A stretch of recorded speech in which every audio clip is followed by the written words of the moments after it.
Have you ever struggled to pick characters in a fighting game? Or even find a character that fits the playstyle that you like? This may be the video for you. Step into my office.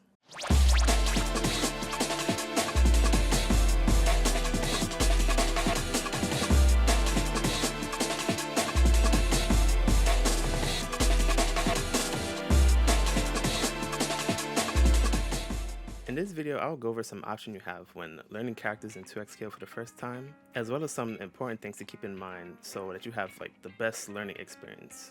By the end of this video, you pretty much have the knowledge to formulate your own kind of blueprint when learning new characters in a fighting game that can apply not only to 2xKL but to other fighting games as well. And let's jump right into it. One main problem that people have when learning fighting games is finding a character that appeals to them. In 2xKL, the characters cover a variety of different playstyles and archetypes from Rushdown and Mixup to Zoner and Bruiser. Even with a smaller roster, there's enough options to pretty much satisfy whatever playstyle you're looking for. Let's go over some common archetypes and what you can expect from them in the game. First up is the All-Rounder. The All-Rounder is a character that pretty much does everything pretty good and has no glaring flaws, so any flaws that they might have will be pretty small. It also allows for kind of a more balanced learning experience and without having to compensate for any shortcomings the character may have. In the 2xKL roster, Darius and Yasuo are the all-rounders of the cast that have some pretty balanced kits that are accentuated by the unique mechanics that they have in League and are represented pretty well in 2xKL, with Yasuo having his wind wall to enhance his defensive capabilities and Darius's bleed debuffs enabling his more offensive playstyle. These characters can also support many different playstyles and are good choices for newer players, with Yasuo being a little bit more on the technical side for characters who want a little bit more options. If you want characters who have a really good set of tools and can fit on pretty much every team, these characters might be for you. Rushdown is an archetype that is characterized by the ability to literally rush you down. This usually means that they are pretty much high speed, high mobility characters with special moves that also reflect these same characteristics. The general game plan of a Rushdown character is to close the distance quickly and maintain a close range to opponent, usually because a lot of their normals or initiators have very short ranges.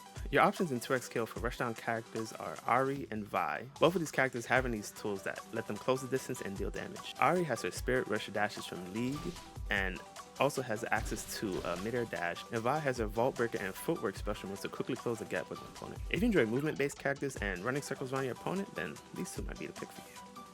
Bruiser is the hard-hitting meathead archetype where the character's lack of mobility is made up for with devastating special moves and hard-hitting normals. They're usually more defensive characters, having moves that have super armor or other ways to negate damage, along with sometimes having shorter but still very damaging combos. In 2xKL, the available characters for the Bruiser archetype are Braum and Alawi. Braum's unique defensive capabilities are brought over from League in the form of his Unbreakable passive, which gives him armor on his shield moves and enhances some of his special moves as well. Alawi's defensive capabilities come more in the form of set play, revolving around setting up her tentacles on the screen to control the screen and deal damage. These allow her to capitalize off of hits and continue combos, as well as giving her a way to navigate the neutral due to her slow move speed. If you love heavy hitting characters and robbing life bars, these two meatheads might be for you. I put these two together not only because there's pretty much one representative for each of these archetypes on the roster, but because essentially they could kind of be viewed as two sides of the same coin. I know that sounds crazy, but walk with me for a bit. For zoners, their main game plan revolves around setting obstacles on the screen for the opponent to get around. They usually have several moves that are good at controlling the space at long ranges, and they have weaknesses up close. Jinx uses several long range tools and deterrents such as her Gatling gun Pow Pow, the Flame Chompers, and Clappy. She can also interact with these deterrents to change their properties and give them added functionality. For mix-up characters, the general game plan is to control the space up close and post knockdown, and they take advantage of tricky special moves and normals to try and confuse their opponent. They're pretty much strongest when they get a knockdown and use said special moves to kind of mask where they're going to actually attack. Echo can use his Temporal Slip, Chrono Strike, and Phase Dive abilities to change positions and alter his attack timing by rewinding time for follow-up attacks, as well as using his Time Winder projectile to cover get-up options after a knockdown. You can kind of see what I mean with my earlier point, with both archetypes revolving around some kind of control over the opponent. If you like frustrating your opponent and keeping them guessing, the Zoner Mix-Up archetype might be for you. Next, I want to get into probably the most important part of Attack Fighter, assists and team synergy. In 2xKL, characters pretty much have access to 3 assists, 2 being normal assists, and a third being an assist that you can only get when the character is KO'd.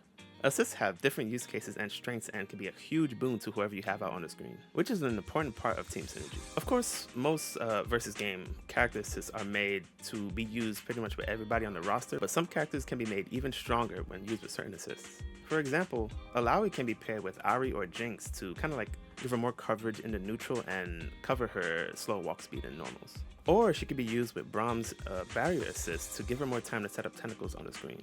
Be creative. Those are just two of many different strategies you could run in 2xKL, with additional variants being added based on who you start. Coming up with strategies for how each of your characters can support the other with their assists is very important in a 2v2 tag fighter, and can mean the difference between winning and losing. Basically, the main thing to look for when you're coming up with a strategy is how the assist hits the opponent and like what you can do after it. It's definitely going to be different for each character, but some general questions to help you get started would be like, if I use Echo's Temporal Slip and Jinx's Flame Chomper right before I cross over to the other side, what would happen? What can I do afterward? What can the opponent do? These kinds of questions will aid you in the development and learning experience as you continue to play the game, and can lead to more nuanced questions as you delve deeper and deeper into the game's mechanics. With the launch of the 2xKL beta approaching fast, I hope this video can give you an idea of how to choose characters to explore in the game when it comes out. In addition to this video, you can check out the 2xKL Champions page to gain a little bit more insight into the characters. You can look at the character's moveset in more detail to get an idea of what each character can do and start planning early. The site provides helpful videos and descriptions that tell you what the moves do, as well as any extra quirks and effects. Alright, that's it for this video, and as always, like and subscribe if you want to see more content like this. And stick around if you want to see more content on fighting games in general. Leave a comment below on what characters you'll be maining when the 2xKL closed beta drops on September 9th. See y'all for the next one.